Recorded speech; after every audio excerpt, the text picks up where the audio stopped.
Hello বন্ধুগণ, welcome to গণিত সাথী। আজকে আমি রেলওয়ে গ্রুপ ডির খুবই একটা ইম্পর্টেন্ট টপিক, যেটা হলো কি লসাগু আর গসাগু, মানে এলসিএম আর এসসিএফ। সেটা পুরো বেসিক ডিটেলের সাহায্যে আর কি কি ধরনের কোশ্চেন পরীক্ষা আসতে পারে সেটা করাবো। দেখুন, আমার কাছে দুটা সংখ্যা যদি দেওয়া থাকে, আপনি কিভাবে এলসিএম বের করবেন? এলসিএম জিনিসটা কি প্রথমে সেটা জানবে। এলসিএম মানে এমন একটা সংখ্যা, যেমন এখানে আমার কাছে তিনটা সংখ্যা আছে, এমন একটা সংখ্যা বের করুন যেটা এই তিনটা দিয়ে ভাগ যায়। মানে এর চেয়ে বড় একটা সংখ্যা বের করুন যেটা এই তিনটা দিয়ে ভাগ যায়, সেটা হচ্ছে এলসিএম। মানে লিস্ট কমন ফ্যাক্টর, এই দুটার অ্যাটলিস্ট দুটার মধ্যেও যদি কমন যায় সেটা নয়, যেমন করুন বুঝবেন। আর এসসিএফটা কি? এমন একটা সংখ্যা বের করুন যেটা দিয়ে এই তিনটা ভাগ যায়। মানে এই তিনটার থেকে এমন একটা ছোট সংখ্যা বের করুন যেটা দিয়া এই তিনটারে ভাগ যায়, সেটা হচ্ছে এসসিএফ। এই কনসেপ্টটা কিন্তু মনে রাখবেন, দেখবেন অনেকগুলো থিওরিটিক্যাল কোশ্চেন আছে, সেগুলো আপনি করতে পারবেন। তো আমি সাপোজ এই দুটা সংখ্যার আমার এলসিএম বের করতে লাগে, 100 আছে এটার মধ্যে। যখনই এলসিএম বের করবেন, এটার ফ্যাক্টরাইজেশন করবেন, ভাঙাবেন। কিভাবে ভাঙাবেন? মৌলিক সংখ্যা দিয়ে। মৌলিক সংখ্যা কোনগুলো? 2, 3, 5, 7 এগুলো। মানে যেই সংখ্যারে অন্য কোনো সংখ্যা দিয়ে ভাগ যায় না, শুধু নিজের দিয়ে ভাগ যায়, আর এক দিয়ে ভাগ যায়, সেটা হচ্ছে মৌলিক সংখ্যা। যেমন 2, 3 অন্য কোনো সংখ্যা দিয়ে ভাগ যায় না, শুধু 2 এর 2 দিয়ে, 3 এর 3 দিয়ে, তো এগুলো মৌলিক সংখ্যা। তো সবসময় চেষ্টা করবেন মৌলিক সংখ্যা দিয়ে ভাঙানোর। তো সবচেয়ে ছোট আমি প্রথম 2 দিয়ে দেখি। 2 দিয়া করলে এটা 25, 2 দিয়া করলে এটা 50। কিন্তু এবার 2 দিয়া এটারে তো যাবো, এটারে যাব না।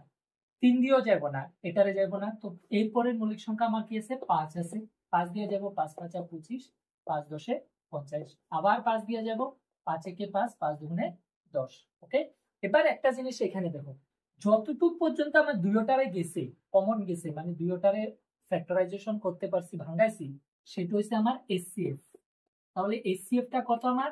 আমি যদি লিখি এসসিএফটা, এই যে কমনটা তাদের দুটোটার মধ্যে কমন, যেমন 2 দিয়ে গেছে, 5 দিয়ে গেছে, 5 দিয়ে গেছে, তাহলে 5 5 25, 25 দুনে 50 হইছে এসসিএফ।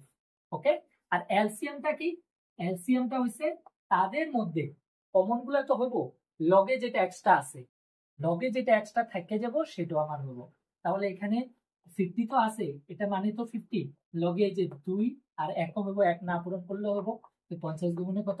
100। তাহলে এই দুটা সংখ্যার এলসিএমটা কত? 100, আর এসসিএফটা কত? 50। এবার দেখুন, এই যে এসসিএফ যেটা আছে এটা দিয়ে দুইটারে ভাগ যায়, 50 যায়, এটারও যায়। তো এসসিএফটা এমন একটা ছোট সংখ্যা যেটা দিয়ে দুইটারে ভাগ যায়। আর এলসিএম যেটা আছে বড়টা, ওইটারে এই দুইটা দিয়ে ভাগ যায়, 50 দিয়েও ভাগ যায়, 100 দিয়েও ভাগ যায়। এই কনসেপ্টটা কিন্তু আপনারা কিছু কিছু কোশ্চেন আছে সেখানে কাজে দেবে। ওকে। তো এটা তো দুইটা সংখ্যা। যদি আপনার কাছে তিনটা সংখ্যা থাকে, যেমন এটা আছে, এই তিনটা সংখ্যা 50, 100 আর 150, এখানে আমার এসসিএফ কিভাবে বের করবেন?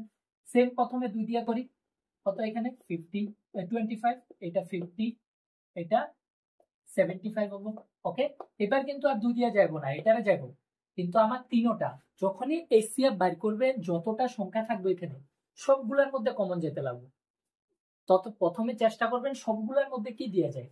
আমার এখানে দেখুন 5 দিয়ে যাবে। এবার 5 5 25, 5 10 50, এখানে 5 একে 5, 5 5 25। ওকে।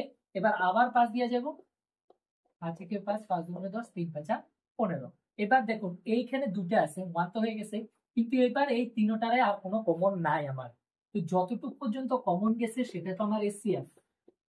এই যে কমন 5 2 10, 5 10 50 এসসিএফ। আর এলসিএমটা কি?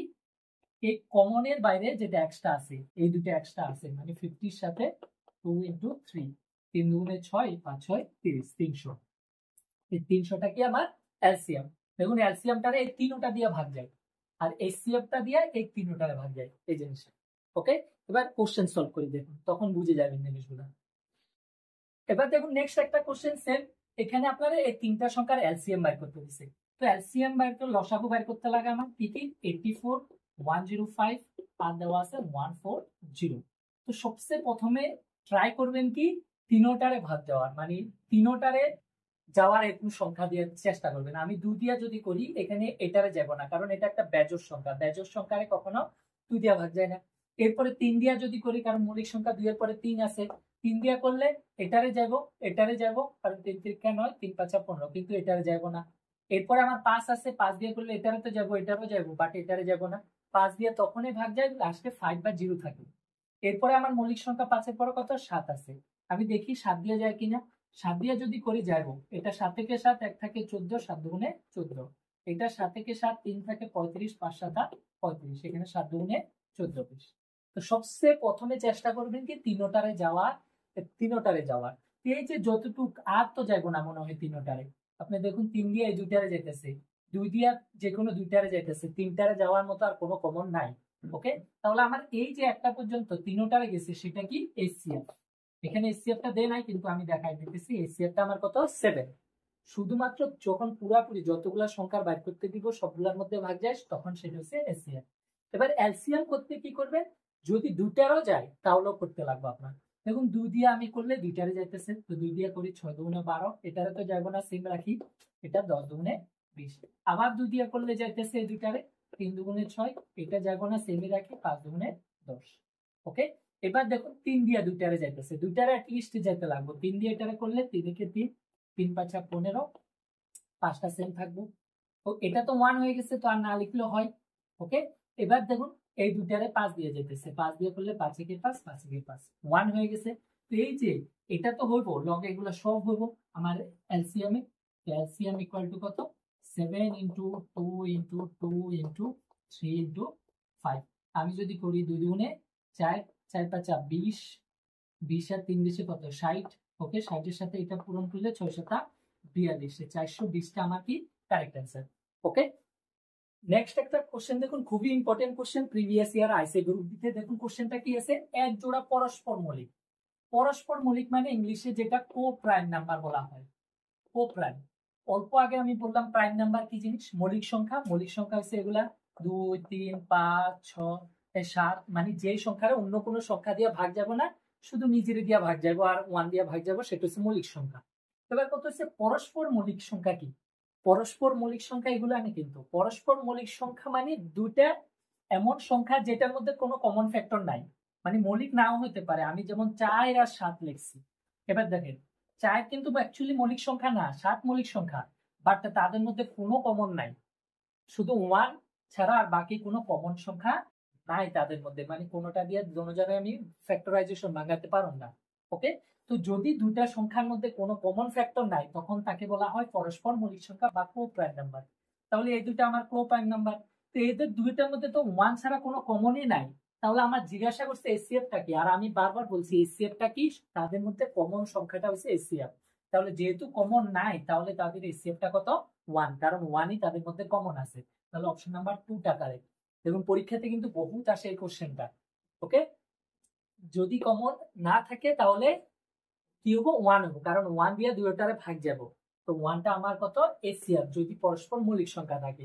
যেমন আমি যদি লিখি 10 আর 17 লিখছি, এই দুটো পরস্পর মৌলিক, কারণ এই দুটার মধ্যে কোনো কমন নাই। যে কোনো আমি 13 আর 20 লিখছি, সেটাও কত পরস্পর মৌলিক, কারণ এটার মধ্যে কোনো কমন নাই। ওকে, পরস্পর মৌলিক সংখ্যার এসসিএফটা কত হয় 1 হয়। এবার দেখুন নেক্সট কোশ্চেনটা অন্য প্যাটার্নের এসসিএম এলসিএম এসসিএফ এর অন্য কোশ্চেন কি দেওয়া আছে, যদি দুটি সংখ্যার এসসিএফ আর এলসিএম দেওয়া আছে ক্রমে 7 আর 2 45 হয়, তাহলে সংখ্যা দুটি পূরণফল বাইর করতে দিছে।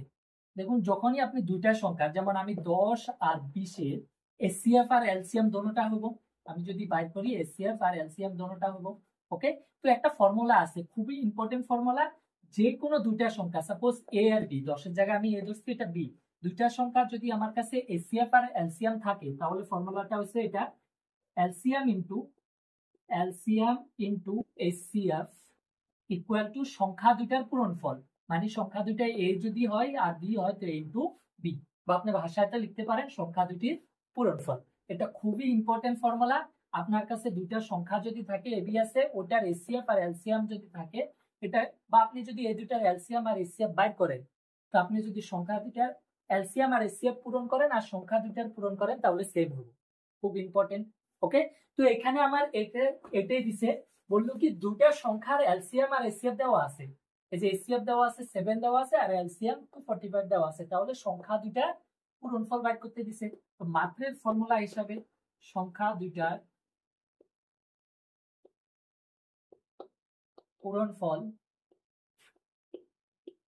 পূরণফলটা কি হয়, ডাইরেক্ট এলসিএম ইনটু এসসিএফ, ওকে, তো আমার এখানে এলসিএমটা কত 245 ইন্টু এসিএমটা কত 7, এসিএফ হলো 7। তো আমি যদি পূরণ করি 5 7 কত 35, 3 আছে 4 7 28, 31, 3 আছে 7 গুণে 14, 14 আর 3 17। তো 1715 correct answer 1715 option number D তে আছে, ডিটা কারেক্ট। দেখুন এই যে ফর্মুলাটা আছে সংখ্যা দুটির গুণনফল equal to LCM into SCM, এটা আগে পরে যেখানে লেখেন খুব ইম্পর্টেন্ট, এটা দিয়ে অনেক ধরনের কোশ্চেন আসে পরীক্ষাতে, আরো কয়েকটা কোশ্চেন সলভ করলে আপনি বুঝে যাবেন। নেক্সট কোশ্চেনটা দেখুন, সেম দেখুন খুব ইম্পর্টেন্ট কোশ্চেন, কি বলা আছে দুটি সংখ্যার এলসিএম দেওয়া আছে আপনার কাছে 84, আর যদি সংখ্যা দুটার অনুপাত দেওয়া আছে 2:3। দেখুন দুইটা সংখ্যা আপনার কাছে অনুপাত দেওয়া আছে 2:3 তে, তাহলে আপনি সংখ্যা দুইটা ধরে নিতে পারেন, একটা 2x একটা 3x, x ধরে। ওকে, কারণ x x আবার কেটে গেলে 2:3 এ থাকবো। তো দুইটা সংখ্যা আমি পেয়ে গেলাম, একটা 2x একটা কত 3x পাইছি। এবার কইছে অনুপাতে থাকে, তাহলে সংখ্যা দুটির যোগফল বাইর করতে দিছে। সংখ্যা দুটার যোগফল মানে দুইটা যোগ করলে কত হবে। তো মাত্রের ফর্মুলা হিসাবে যদি আমার কাছে দুটো সংখ্যা থাকে লসাগু ইনটু গসাগু। এবার আরেকটা জিনিস ফলো করেন, গসাগু জিনিস আমি বারবার করতেছি কি কমনটা দুইটা সংখ্যার মধ্যে, এই দুইটা সংখ্যার মধ্যে কমনটা কি এক্স না, কারণ এক্সটা আমি ধরছি, বাকি 2 আর 3 এর মধ্যে তো কোনো কমন নাই, তাহলে আমার এখানে এসসিএফটা গসাগুটা কত হবে এক্স হবে। ওকে, গসাগু মানেই তাদের মধ্যে কমনটা, তাহলে আমার কাছে এলসিএমও আছে এসসিএফও আছে, সংখ্যা দুটো আছে। তো মাত্রের ফর্মুলা হিসাবে যে SCF LCM into SCF equal to কি সংখ্যা দুইটার পূরণফল, আর সংখ্যা দুইটা কি এখানে 2x ইনটু 3x। ওকে, তাদের পূরণফল। তো এবার দেখুন আমার এলসিএমটা দেওয়া আছে কত 84 ইনটু এসসিএফটা কত x equal to 2x into 3x। আপনি বলবেন এই ফর্মুলাটা কেন ইউজ করছি, কারণ আমার সংখ্যা দুইটার যোগফল বের করতে দিছে, আর যোগফল তখনই বের করতে পারো যদি আমি দুটোটা সংখ্যার ভ্যালু জানি, মানে x এর ভ্যালু জানলে সংখ্যার ভ্যালু জানো। তো এখান থেকে x বের করতে লাগে, এখানে একটা এক্স আর এখানে যে কোনো একটা এক্স আমি কাটতে পারি, কাটলে এই 2 দিয়ে আমি যদি এটারে কাটি 4 দুগুণে 8 2 দুগুণে 4, এই 3 দিয়ে এটারে কাটলে 3 14 কত 42, তাহলে আমার x ইকুয়াল টু কত 14, মানে x ইকুয়াল টু কত পাইছি 14 পাইছি। তো আমি যদি দুইটা সংখ্যারে যোগ করি 2x আর 3x কত হবে 5x। ওকে, আমার যোগফলটা লাগে, তো 5x এর মান এখানে কত 14 পাইছি, 5 14 কত 70, তো কারেক্ট आंसर কত 70, অপশন নাম্বার সি টা কারেক্ট। ওকে, বহু সিম্পল, আপনি যদি প্র্যাকটিস করেন, আর এগুলো সব প্রিভিয়াস ইয়ার আসা কোশ্চেন, সেম প্যাটার্নের কোশ্চেন, এই ধরনের কোশ্চেনে আপনার পরীক্ষা আসবে। নেক্সট আরেকটা কোশ্চেন দেখুন, খুব ইম্পর্টেন্ট কোশ্চেন, কি বলা আছে 60টি বেল যথাক্রমে, 60টা বেল আছে ঘন্টা যেটা আছে, যথাক্রমে তারা 2 minute 3 minute 4 minute 6 minute 8 minute 9 minute 12 minute ব্যবধানে বাজে, মানে একটা ঘন্টি প্রত্যেক 2 মিনিট পর পর বাজে, কেউ 3 মিনিট পর পর, কেউ এরকম 8 মিনিট পর পর একবার বাজে, এরকম কেউ একবার 12 মিনিট পর পর বাজতে থাকে। তাহলে সকাল 7টা 10-এ তারা একসঙ্গে বাজছে, সবগুলা ঘন্টি এক লগে 7টা 10-এ একবার বাজছে, তাহলে আবার কখন একসাথে তারা বাজবে জিজ্ঞাসা করছে। এই ধরনের কোশ্চেন খুব ইম্পর্টেন্ট আসে কিন্তু, আর এটা এলসিএম এসসিএফ এর থেকেই হয়। কিভাবে দেখুন, সবগুলা টাইমিং দেওয়া আছে, 2 মিনিট পরে বাজে, কেউ 3 মিনিট পরে বাজে, তো সবগুলো এমন একটা সংখ্যা বাইর করবেন যেটা দিয়ে এই সবগুলোর ভাগ যায়, মানে ওই টাইমটাতে সবে বাজবো। ওকে, তার মানে এরকম সংখ্যা বাইর করার রুল কি এলসিএম বাইর করা, মাত্র বলতেছি এমন একটা সংখ্যা যখন বড় সংখ্যা বাইর করবেন যেটা দিয়ে এগুলো সব ভাগ যাবো, সবগুলা দিয়ে ভাগ যাবো, সেটা হচ্ছে এলসিএম। তো আমি যদি এগুলোর এলসিএম বাইর করি 2 3 4 6 8 9 12 আছে, তো সবচেয়ে প্রথমে চেষ্টা করবেন সবগুলারে যাওয়ার, সবগুলা তো যাবো না, আমি 2 দিয়া করলে কয়েকটা যাবো কয়েকটা যাবো না, তো যেহেতু এলসিএম বাইর করতেছি অ্যাটলিস্ট 2টা গেলেও করতে পারি, তো 2টা তো যাবো, অনেকগুলা যাবো, আমি প্রথম 2 দিয়া করি, 2 দিয়া করলে 2 একে 2, 3 এর যাবো না, সেম থাকবো, এটা 2 দুগুণে 4, 3 দুগুণে 6, 4 দুগুণে 8, 9 এর যাবো না, সেম থাকবো, এটা 6 দুগুণে 12। আমি যদি আবার করি 2 দিয়া, অ্যাটলিস্ট 2টারে তো যাবো, তো 2 দিয়া যাবো, 3 এর সেম থাকতে যাবো, 2 একে 2, এটাও সেম থাকবো, 2 দুগুণে 4, এটা সেম থাকবো, 3 দুগুণে 6। আর তো 2 দিয়া যাবো না, কারণ একটারই যেতেছে, আমার অ্যাটলিস্ট 2টারে যেতে লাগবো। এবার আমি কি করব 3 দিয়া করব, 3 দিয়া করলে 3 একে 3, এটা তো 1 হয়ে গেছে, লাগবো না, 3 একে 3, দুইটা সেম থাকবো, 3 3 9, 3 একে 3। এবার সব 1 হয়ে গেছে দুইটা ছাড়া, এই দুটার মধ্যে আর কোনো কমন নাই, যাবে না, তো সব মাল্টিপ্লাই করুন, 2 দুগুণে 4, 3 ছেড়া 12, আর এখানে 3 দুগুণে 6, 6 12 করো তো 72, 72। তাহলে এই সংখ্যাগুলার আমার এলসিএম কত পেলাম 70। তাহলে এগুলা কিন্তু মিনিট, তাহলে একবার তো 7টা 10-এ বাজছে, নেক্সট যখন বাজবো 72 মিনিট পরে বাজবো। তো 72 মিনিট মানে কত, 1 ঘন্টা 12 মিনিট। তো 7টা 10 হলে 1 ঘন্টা যোগ করলে কত, 8টা 10, 8টা 10, কিন্তু আরো 12 মিনিট আমার, এই যে 72 মানে 60 প্লাস কত 12, আর 60 মানে 1 ঘন্টা। তো 1 ঘন্টা হলে 7টা 10-এ একবার বাজে, আরেকবার কত 8টা 10, লগে 12 মিনিট যোগ হয়ে যাব, মানে কত 8টা 22-এ বাজবো। ওকে, তো নেক্সট কখন হবো, 8টা 22-এ। তো 8টা 22 এখানে অপশন নাম্বার সি তে আছে, সিটা কারেক্ট।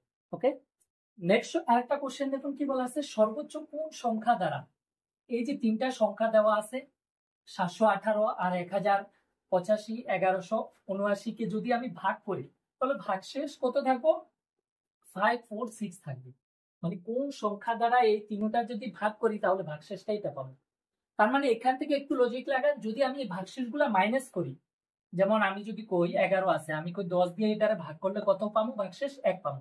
তার মানে 1 যদি মাইনাস করি, 10টা আমার 10 দিয়ে ভাগে যাইতেছে। ওকে, তো সেম এখানে আমার এটারে ভাগ করলে আমি ভাগশেষ পাইতেছি 5। তার মানে 5 বাদ দিলে যে সংখ্যাটা, ওই সংখ্যাটা ভাগ যাবো। এটা থেকে যদি আমি 5 বাদ দিই কত হবো, 713 হবো।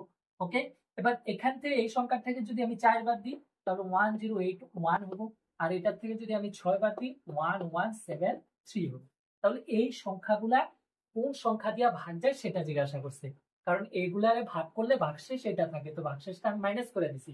তার মানে এগুলা এই তিনটা সংখ্যা কমপ্লিট ভাগ যেতে লাগবে। ওকে, তো কোন সংখ্যা যদি মাত্রা কইছি কমপ্লিট ভাগ যাওয়ার সংখ্যা কিভাবে খুঁজবেন, এমন একটা সংখ্যা খুঁজুন যেটা দিয়ে এই তিনটারে ভাগ যায়, সেটা হচ্ছে এসসিএফ বাইর করা। আর এসসিএফ মানে তিনটার মধ্যে কমন। এবার একটা দেখুন অ্যান্সার গুলা দেখুন, সব 23, 25, 17, 19 আছে বড় বড়। মানে 25টা তো ঠিক আছে 5 দিয়ে, কিন্তু 5 দিয়ে একটারও ভাগ যাবো না, তার মানে 25 তো হইবই না এখানে। ওকে, কারণ 25 মানে তো 5 5 25, তো 5 দিয়ে তো এটা হবই না আমার, কারণ 5 দিয়ে কোনোটারই যাইতেছে না, তো 25 অপশন আসার সম্ভবই না। এবার 23 দিয়ে দেখি আমি হয় কিনা, কারণ অনেকগুলো মৌলিক সংখ্যা আছে। দেখুন 23 একটা মৌলিক সংখ্যা, কারণ 23-এর অন্য কোনো সংখ্যা দিয়ে ভাগ যায় না। তো মৌলিক সংখ্যা দিয়ে এটার ভাগ যায় কিনা আমি দেখি। 23 দিয়ে যদি এটারে করি, 713 আছে আমার কাছে, এই 713-এর মধ্যে 23 দিয়ে প্রথম কয়বার যাব, 3বার যদি করি, 3 দুগুণে 6, সরি 23-এর সাথে 3 পূরণ করলে 3 3 9, 3 দুগুণে 6, 69 যাইতেছে। 71 থেকে 69 গেলে কত, 2 আর লগে একটা 3, ওটারে 23 দিয়ে যাব। তার মানে যাওয়ার সম্ভাবনা আছে। আমি যদি 23 দিয়ে করি, এটার মধ্যে 3বার 69 হইতেছে, আরো 2 থাকে, 2 আর 3 23, 23 একে 23। এটারে 23 দিয়ে করলে কয়বার যাব, 4বার 5বার যাব, 5 20 100, 3 3 5 15, 115 হয়ে যাব, কিন্তু বেশি হয়ে যাবে 108-এর মধ্যে। তো 4বার করি, 4 দিয়ে যদি আমি 23-এর করি, 4 দিয়া 3 4 12, 4 2 8, 92। ওকে, 4বার। তো 108-এর থেকে 92 যদি মাইনাস করি, এখানে 8 8 16 থাকতেছে, 16 আর এখানে 1। ওকে, এটার মধ্যে আমি 23-এর মধ্যে 5বার করলে 3 5 15, এখানে 1 আছে, হবো না। 6বার হলে হবো না। 7বার হলে 3 7 21, মানে 7বার হলে হয়ে যেতে পারে। 7 পূরণ করলে 3 7 21, 2 আছে, 7 2 14 16, তো 161-এর মধ্যে কত, 7বার যাব। ওকে, এটার মধ্যে কয়বার যাব, 5বার যাব, মাত্রায় পেয়েছি। 5 পূরণ করলে 115 হইতেছে, কারণ 5 পূরণ 3 5 15, 5 2 10 আর 11, 115 হইতেছে। ওকে, 2 থাকে, 2 আর 3 কত, 23, 5 থেকে 5। এবার দেখুন এটার মধ্যে আর কোনো কমন নাই, কারণ 31 অলরেডি এটার মধ্যে কোনো সংখ্যা দিয়ে ভাগ যাবে না, মানে 31 নিজে একটা মৌলিক সংখ্যা। তো 31 দিয়ে তো এগুলার ভাগ যাবো না, তার কোনো কমন নাই। তাহলে শুধুমাত্র আমার 23টা কমন, আর সেটাই কি, এসসিএফ। তাহলে এসসিএফটা কত আমার, 23। তো এসসিএফ এমন একটা সংখ্যা, ওইটা দিয়ে এই তিনটার সংখ্যায় ভাগ যাব। এই তিনটার ভাগ যাওয়ার সংখ্যা কত, 23। আর ভাগ গেলে অবশিষ্ট কত, এগুলা থাকবো। এর জন্য এটা আগে মাইনাস করে নিছি, তাহলে আমার 23টা কারেক্ট অ্যান্সার। ওকে, নেক্সট কোশ্চেনটা দেখুন, সেম কোশ্চেন মাত্র যেটা করাইছি, সর্বোচ্চ কোন সংখ্যা দ্বারা 446 এবং 487 কে ভাগ করলে ভাগশেষ যথাক্রমে 9 আর 12 থাকবে, সেটা জিজ্ঞাসা করছে। সেম আগেরটার মতো এখানে দুইটা সংখ্যা আছে। তো এটা আপনারা সলভ করে অ্যান্সারটা কমেন্ট বক্সে দেবেন, আমি নেক্সট ভিডিও সলভ করে দেবো যদি না হয়। আর চেষ্টা করবেন পুরোপুরি সলভ করার, যত প্র্যাকটিস করবেন তত আপনার লাভ। তো আজকে এতটুকু। যদি আপনাদের ভিডিওটা ভালো লাগে তাহলে চ্যানেলটিকে লাইক এবং সাবস্ক্রাইব করে রাখবেন। আর দেখার জন্য ধন্যবাদ। দেখা হবে নতুন ভিডিওতে।